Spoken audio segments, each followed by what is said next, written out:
这是我做历史奇葩人系列最燃的一集。1951年，苏联姑娘奈娜被一高一矮2个男孩同时追求，怎么选她可犯了难。高个男孩是奈娜的校友，虽然长相帅气，但是家庭条件不太好。他和父母、弟弟妹妹和一头牛6口人只能挤在一个小屋子里。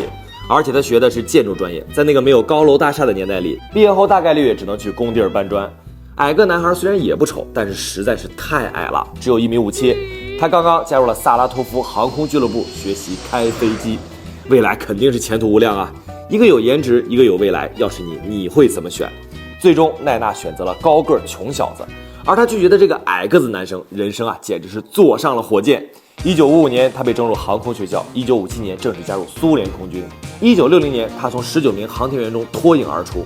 没错，矮个子就是人类第1位宇航员尤里·阿列克谢耶维奇·加加林。当加加林完成那次历史性的飞行壮举返回地球时，全世界都为他沸腾了。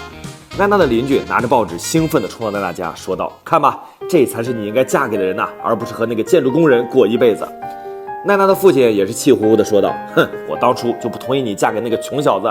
你当时要是嫁给了加加林，你现在可就是第1宇航员的夫人了。”奈娜反驳道：“我们家老爷虽然赚的不多，但是我们很相爱啊。”反转来了，奈娜口中的老爷在建筑部门兢兢业业地干了30年。1975年开始总管全州的建设工作，1981年当选为苏共中央委员，1991年成为俄罗斯的第1任总统。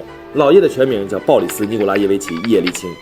如果你对他不够了解，那你对他培养的这个年轻人肯定无比熟悉，猜猜他是谁？